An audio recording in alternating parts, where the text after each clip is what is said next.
हार्दिक अभिनंदन है आप सभी श्रोतागणों का मेरे चैनल रागनी सिंह में। ये सुनते हैं मालती जोशी जी की कहानी अहम का हिमखंड। कहानी शुरू करने से पहले आप सभी श्रोतागणों से मेरा विनम्र पूर्वक आग्रह है कि अगर मेरे द्वारा सुनाई जाने वाली यह कहानी आप लोगों को पसंद आए तो कृपया मेरे चैनल को सब्सक्राइब, लाइक और शेयर करना मत भूलिएगा। तो चलिए शुरू करते हैं कहानी अहम का हिमखंड। घर वाली आरती हो चुकी थी। सोसाइटी के गणेश जी की आरती में सम्मिलित होने पापा जी रोज की तरह पंडाल चले गए थे। मैं और मम्मी जी खाना लगाने की तैयारी कर रहे थे, तभी ये आकर खड़े हुए। मम्मी जी, इनका स्वर जरा कातर लग रहा था। क्या बेटा? मम्मी जी ने पूछा और फिर इनके चेहरे की ओर देखकर बोली, अरे तेरा मुंह क्यों इतना उतरा हुआ है? भूख लग रही है क्या? रश्मि बेटा, इसका खाना लगा दो।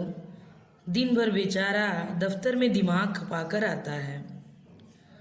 पापा जी, मैंने बस इतना ही कहा था कि वे बोली, उनकी राह देखने की जरूरत नहीं है, वे जल्दी आने वाले थोड़े ही हैं।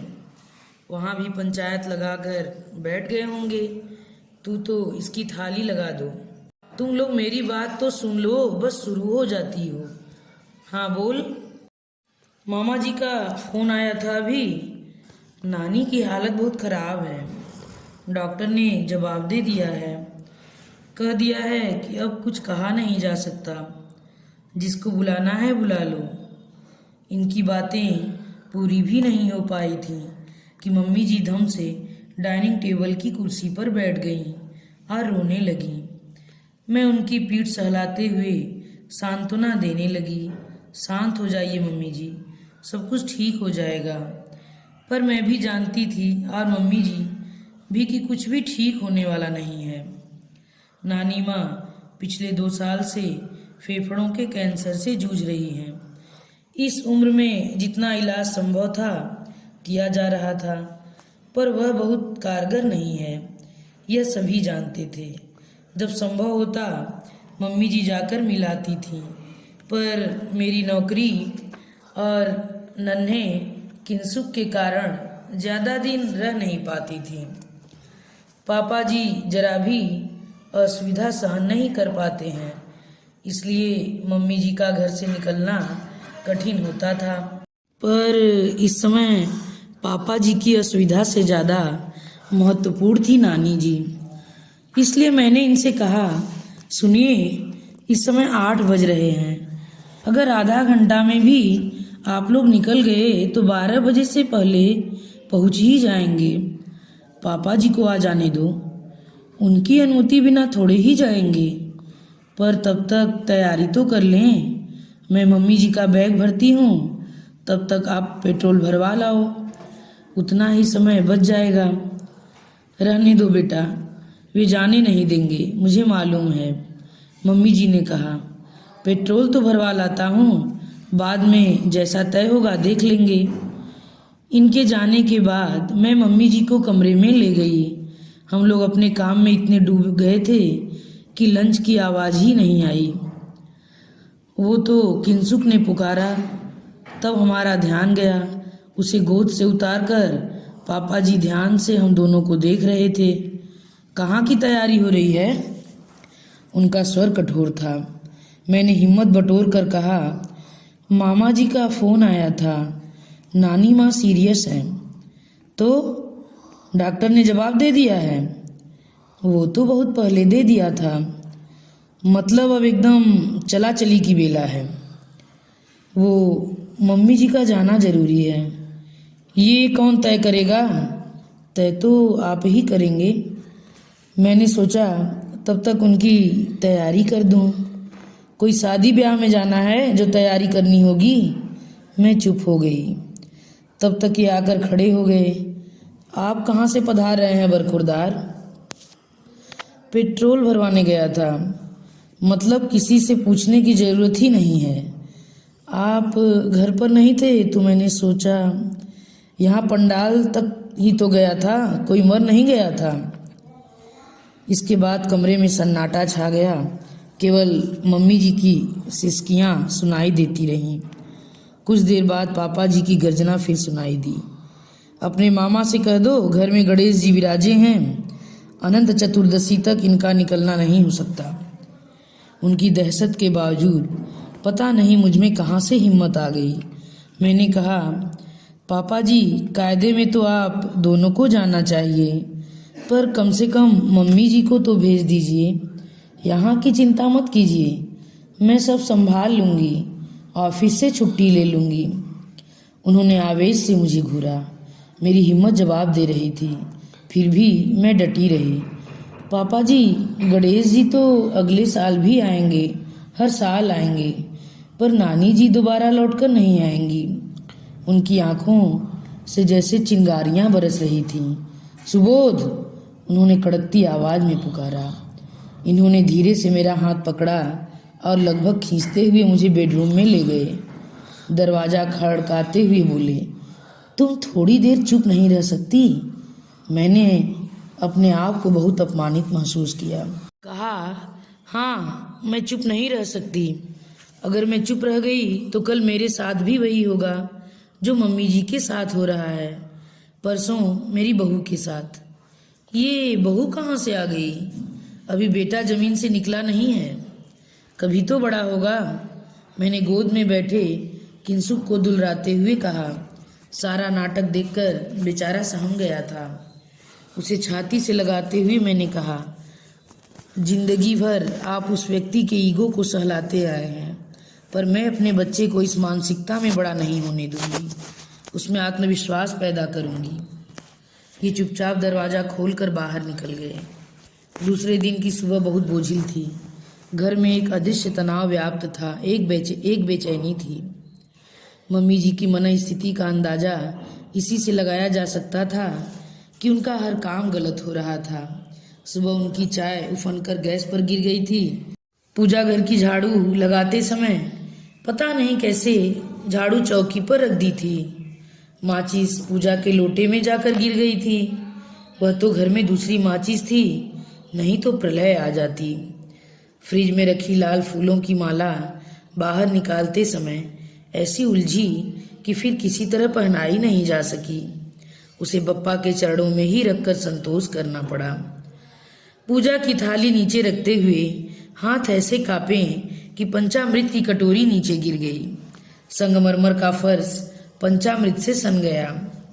ध्यान कहाँ है तुम्हारा? पापा जी दहाड़े। एक काम ढंग से नहीं हो रहा है। नीचे गिरा पंचामृत साफ करके मैं पोछा लगा रही थी। पापा जी की बात सुनकर मेरे तन बदन में आग लग गई। वॉश बेसिन पर हाथ धोते हुए मैं भुनभुना रही थी। सब जानते हैं उनका ध्यान कहाँ है, पर कोई मानना नहीं चाहता। चुप हो जा मेरी माँ। इन्होंने मेरे हाथ जोड़ लिए। क्यों आफत को न्योता दे रही है? मैं चुप हो गई, पर मेरे होंठ फड़फड़ा रहे थे। ये हर बात में तुम्हारी नसें क्यों फड़फड़ा उठती हैं? क्योंकि आपकी नहीं फड़फड़ाती। अरे एक बार तो माँ के पक्ष में आवाज़ उठाते। घंटों की आवाज़ शुरू हो गई थी। ये आरती के लिए आमंत्रण था। हम दोनों बेमन से ही सही जाकर खड़े हो गए। किसी तरह आरती की औपचारिकता पूरी हुई। पापा जी कपड़े बदलने अपने कमरे में चले गए। पूजा में वे रेशमी धोती पहनते हैं, फिर सोसाइटी के गणेश जी की आरती में कुर्ता पहनकर सम्मिलित होते हैं। उनका हर काम नियमबद्ध समयबद्ध होता है। आरती के बाद ये अपना लैपटॉप लेकर डाइनिंग टेबल पर जम गए थे। रविवार था, ऑफिस जाने का झंझट नहीं था। मम्मी जी वहीं हथेलियों में सिर दिए बैठी थी। वातावरण बड़ा गमगीन हो रहा था। उसे थोड़ा हल्का करने की गरज से मैंने कहा, मम्मी जी आप बिल्कुल चिंता न करें, सब कुछ ठीक हो जाएगा। अब क्या ठीक होगा? उन्होंने एक निश्वास के साथ कहा। मैंने भगवान जी को अल्टीमेट दे दिया है कि अगर नानी माँ मम्मी जी से मिले बिना चली गई तो कभी भी आपकी आरती नहीं करूँगी। वाह क्या धमकी दी है! भगवान जी बेचारे तो डर ही जाएंगे। इन्होंने फप्ती कसी। भगवान इससे लड़ाई नहीं करते बेटा, मम्मी जी ने थके स्वर में कहा। जब इंसान पर बस नहीं चलता तो भगवान की शरण में जाना ही पड़ता है ना। जब वे हमारी कोई इच्छा पूरी करते हैं तो हम उन्हें प्रसाद भी तो चढ़ाते हैं। तो अगर कोई इच्छा पूरी न हो तो हमें उनसे कुछ कहने का भी हक होना चाहिए। पागल, मम्मी जी ने मेरे गाल पर एक हल्की सी चपत लगाते हुए कहा। उनके होठ पर एक हल्की सी मुस्कान थी। उनके आंसू भीगे चेहरे पर मुस्कान ऐसी लग रही थी जैसे ओस भीगी सुबह में हल्की धूप आ गई है। सुबोध, ये सिरफिरी लड़की कहाँ से ब्याह लाया तू? आपकी ही पसंद है, इन्होंने लैपटॉप पर नजरें गड़ाए हुए कहा। मुझे लगा ये आगे कहेंगे मेरी पसंद को तो आपने खारिज कर दिया था, अब भुगतो। खैर, पापा जी के सामने यह सब कहने की इनकी हिम्मत नहीं थी। यह सब मेरे ही दिमाग की उपज थी। दरअसल एक पुरानी बात याद आ गई थी। शादी के दूसरे ही दिन रिश्ते की एक चाची सास ने कान में फुसफुसाकर कहा था, लाडो, तुम्हें बहुत ही एहतियात और सब्र से काम लेना होगा। ये शादी उसकी मर्जी के खिलाफ हुई है। उसका मन तो कहीं और था, पर भाई साहब ने उसकी पसंद को पहली फुर्सत में ही खारिज कर दिया था। 2-3 महीने मैं बहुत सहमी सहमी रही, फिर सब कुछ सामान्य हो गया। अब तो शादी को 3 साल हो चले हैं। अगर इनके मन में कोई फांस है भी तो मुझ पर कभी जाहिर नहीं होने दिया। मुझे लगता है कुछ चाचियां और भाभियां शादी में इसलिए आती हैं कि नई बहू को पट्टी पढ़ा सकें, उसके मन में संदेह के बीज डाल सकें, खानदान की गोपनीय बातें उसके सामने उजागर कर सकें। तुम कल पेट्रोल भरवा कर लाए थे ना? पापा जी पूछ रहे थे। जी। तो अपनी माँ को इंदौर छोड़ाओ, आज संडे भी है, छुट्टी का प्रॉब्लम नहीं होगा। ये एकदम उठ खड़े हुए। तो मैं तैयार होता हूँ। मम्मी आप भी तैयार हो जाओ। रश्मि, मम्मी का बैग ठीक कर दो। बैग तो कल ही ठीक कर दिया था। ओके मम्मी, अब जल्दी से तैयार हो जाओ, मुझे कहीं नहीं जाना है। अरे क्यों? अब तो पापा जी ने कह दिया है। उन्होंने कैसे मन से कहा होगा जानती हूँ, 40 साल से साथ हूँ। पापा जी दरवाजे तक पहुँच चुके थे, वहीं से दहाड़े। तो क्या अब स्टाम्प पेपर पर लिख कर दूँ? सुबोध, मैं पंडाल जा रहा हूँ, जब लौटूँ तब माँ बेटे मुझे घर में नहीं मिलेंगे, समझे? नादिर शाही फरमान जारी हो गया। अरे ये बात प्रेम से भी तो कही जा सकती थी, पर हर बात में इनका ईगो सामने आ जाता है। मम्मी जी की दाद देनी पड़ेगी। 40 साल इस आदमी के साथ कैसे गुजारे होंगे। मैं होती तो भाग जाती या आत्महत्या कर लेती। इन्हें लौटने में रात के 8 बज गए। स्वाभाविक ही था कि थक गए थे और उदास तो खैर थे ही। नानी माँ कैसी हैं? मैंने पूछा। बस सांस चल रही है और होश में है। सबसे अच्छी बात है कि उन्होंने मम्मी को पहचान लिया, नाम लेकर बुलाया, गालों पर बालों पर हाथ फेरा, जाना सार्थक हो गया। और लोग भी आए होंगे, पूरा खानदान इकट्ठा हो गया है। कानपुर वाली मौसी, जबलपुर वाले मामा, बड़े मामा दिल्ली से मेरे साथ ही पहुँचे थे। मम्मी के साथ चाचा चाची रतलाम से आ गए हैं। मम्मी की मौसी, नानी की छोटी बहन भी बरेली से आई हैं। इतनी बुजुर्ग हैं, नाती को साथ लेकर आई हैं। मुझे सुनकर अच्छा लगा। होनी तो खैर टलने वाली नहीं थी, पर यही संतोष था कि दुख की इस घड़ी में मम्मी जी अकेली नहीं होंगी, पूरा परिवार उनके साथ होगा। सुबह 5 बजे का अलार्म लगाकर मैं उठी, फटाफट नहा लिया, फिर नाश्ते का इंतजाम किया। ऑफिस था तो टिफ़िन की तैयारी की, सबकी चाय बनाकर थर्मस में डालकर टेबल पर रख दी। फिर पूजा की तैयारी में जुट गई। पापा जी कमरे से बाहर आए तो उन्हें चाय देते हुए मैंने कहा, पापा जी वैसे तो मैंने सारी तैयारी कर दी है, पर एक बार आप देख ले। में सुबोध उठ गया है क्या? न उठा हो तो आवाज़ दे दो। ये आंखें मलते हुए बाहर आए। पापा जी बोले, आज पूजा तुम कर लेना, मैं निकल रहा हूँ। अभी निकल जाऊँगा तो फ्यूनरल तक पहुँच जाऊँगा। फ्यूनरल? हम दोनों ने एक साथ पूछा। हाँ हाँ, रात 11 बजे फ़ोन आया था। तो आपने हमें जगाया क्यों नहीं? उतनी रात जगाने का कोई मतलब नहीं था। वैसे ही तुम दिन भर के थके हुए थे। मैं साथ चलूं? नहीं, अभी कल ही तो आए हो। फिर आज ऑफिस भी है। ये लोग भी यहाँ अकेले रह जाएंगे। एक काम करो, मुझे टैक्सी स्टैंड तक छोड़ दो। बस के चक्कर में नहीं पड़ूंगा। जी बस अभी फ्रेश होकर आता हूँ। इनके भीतर आते ही मैंने सारी हिम्मत बटोरते हुए कहा, पापा जी, मैं आपको ऐसे नहीं जाने दूंगी। मुंह में कुछ डालना ही होगा। नाश्ता तैयार है, वहाँ आप पहुँचेंगे माहौल अलग होगा। खाना शाम तक हो जा पाएगा। आपको दवाइयाँ भी लेनी होती हैं। आश्चर्य, उन्होंने मना नहीं किया। इनकी चाय के साथ मैंने उनका नाश्ता लगा दिया। कहा, मम्मी जी जल्दी में गई हैं, उनकी भी गोलियां एक बार देख लीजिए। चाय पीकर इन्होंने पापा जी का बैग उठाया और गाड़ी निकालने चले गए। पापा जी जैसे ही उठे मैंने प्रणाम किया। बोले, ऐसे में प्रणाम नहीं करते। सॉरी, आप अपना ख्याल रखिएगा। वे कुछ देर सुरैक के पास खड़े रहे। बोले, तुम्हारा धन्यवाद करना चाहता हूँ। स्वर ऐसा था मानो कह रहे हूँ तुम्हारा कोर्ट मार्शल करना चाहता हूँ।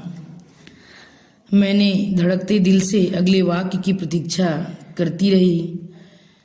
तुमने मुझे जीवन भर के लिए एक अपराध बोध से बचा लिया। तुम्हारा तरीका बेशक गलत था पर इरादा नेक था, इसलिए माफ़ किया। और वे एकदम पलटकर चल दिए। इतनी बड़ी आत्मस्वीकृति के बाद उन्हें मेरे सामने खड़े होने से संकोच होगा, लेकिन मैं आनंद विभोर हो गई। Thank you Bappa, thank you very much. मैंने हाथ जोड़कर कहा, 1 इंच भर ही सही, हिमखंड पिघला तो। और इसी के साथ यह कहानी समाप्त होती है। आप सभी श्रोतागणों का कहानी सुनने के लिए बहुत बहुत धन्यवाद।